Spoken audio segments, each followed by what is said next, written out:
Okay. That's it, yo.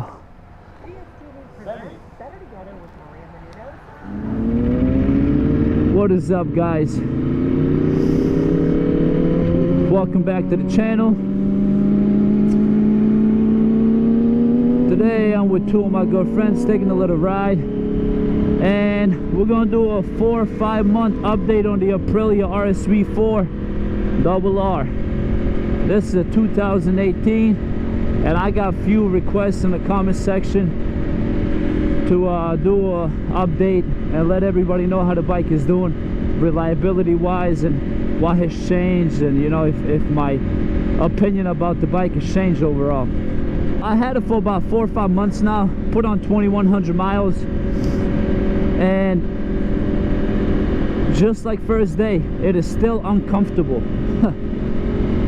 Seating position is aggressive, so if you're coming off of a more upright bike or just a more comfortable bike in general, this is gonna feel uncomfortable.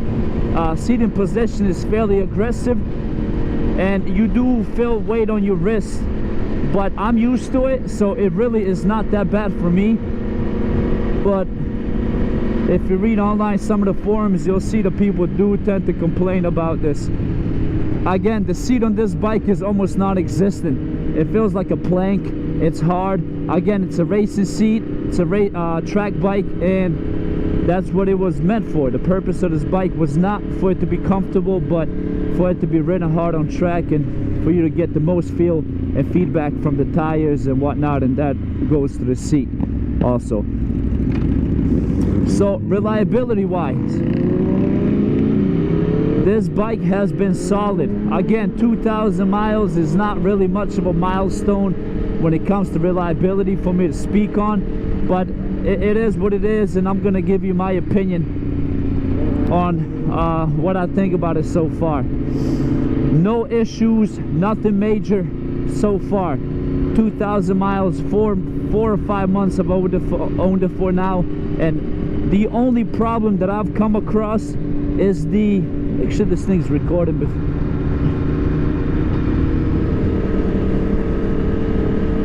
So yeah, comfort is probably the biggest thing that's gonna, you know, offset people when it comes to this bike. But make no mistake, this bike is so sharp.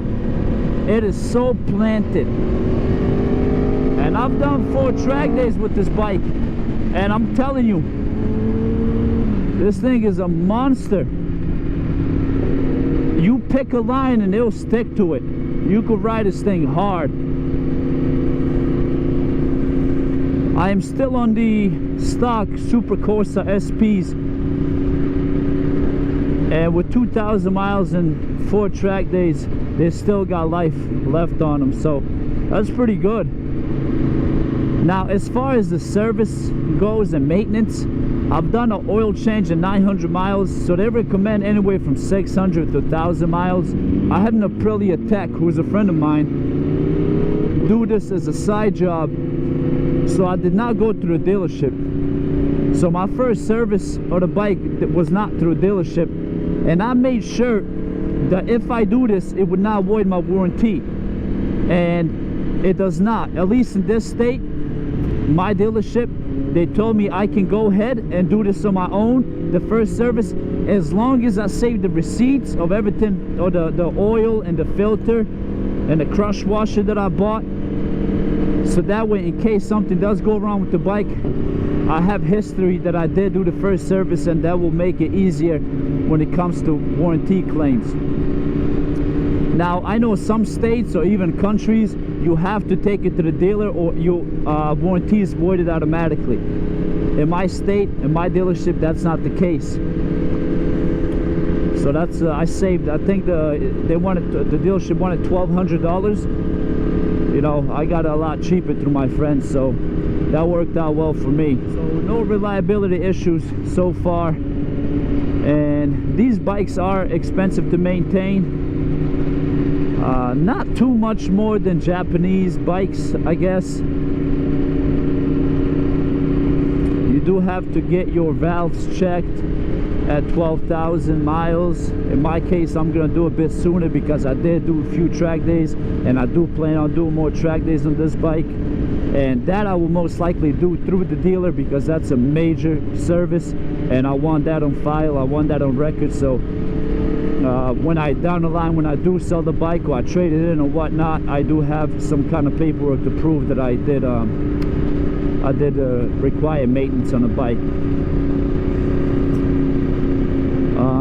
But yeah, apart from that little quick shifter issue I had with a quick shifter wouldn't work and it popped up red right here, all I did, I went into the menu on the bottom left of the screen and I went into the APRC calibration and I calibrated it and it went away. I never had an issue ever since. So that's the only small issue that came up with this bike. Apart from that, rock solid. I really don't have, like I said, from the very first review I did on it, there's really not much of negative to talk about this bike.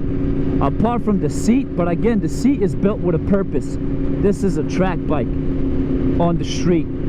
So, you know, it's, if you want something comfortable, this is probably not the bike. Also, they do sell some aftermarket seats that you can, I guess, soften it up a bit so that way it's nicer on your butt, but I don't mind it. I'm used to it. I love the power of this bike. It's like unlike any other bike that I've ridden on a track. It's a monster at the corners. There's just torque, power everywhere, from the very 1,000 RPM to 14,000. It screams. And yeah, I did, however, this bike does have a recall on it, active recall, that I have to take it in for, which is the front Brembos, and they will not fail. That's why I haven't taken it in yet, but they will, from what I was told, crumble over course of time. So that's obviously a safety concern, which I will take care of it.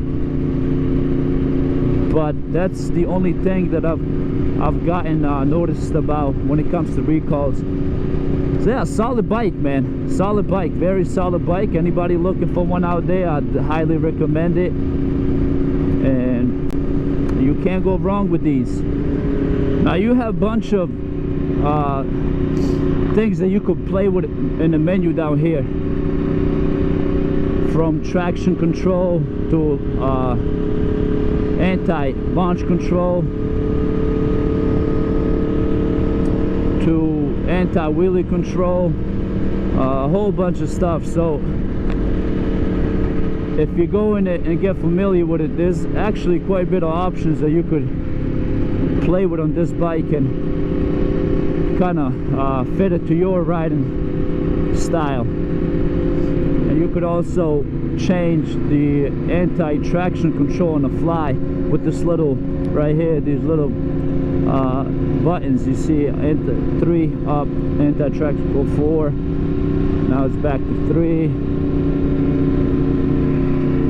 So there's some cool features. You got a lap timer here, which I tried to get it to work on a track, but I couldn't. It's supposed to be in a race mode, and then you hit this high beam button right here and it's supposed to turn it on, but I couldn't get it to work. I don't know, I gotta look back into it. I will end this 5-month update right here.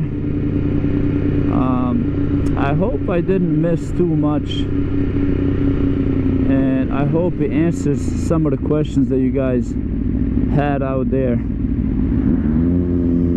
as far as what the bike feels like after 5 months and reliability issues.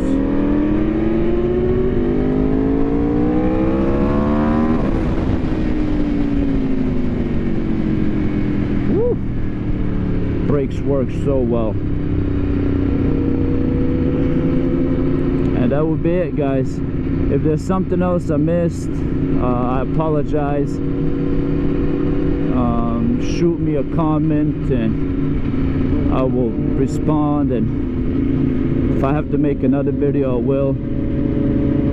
But like every bike, I'm gonna rate it from 1 to 10. Now this bike gets a 9.5 out of 10. It is awesome. Only downfall is the comfort or the seat, but again, given the design of the bike and what it was designed for, I don't blame him, but that's just what it is. So 9.5 out of a 10 for me,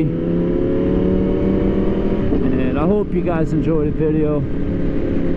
Please subscribe, like the videos, share them, and I'll keep making them, and hopefully the channel grows. Again, thank you guys for all your support. God bless you. Stay safe, and I'll see you guys next time.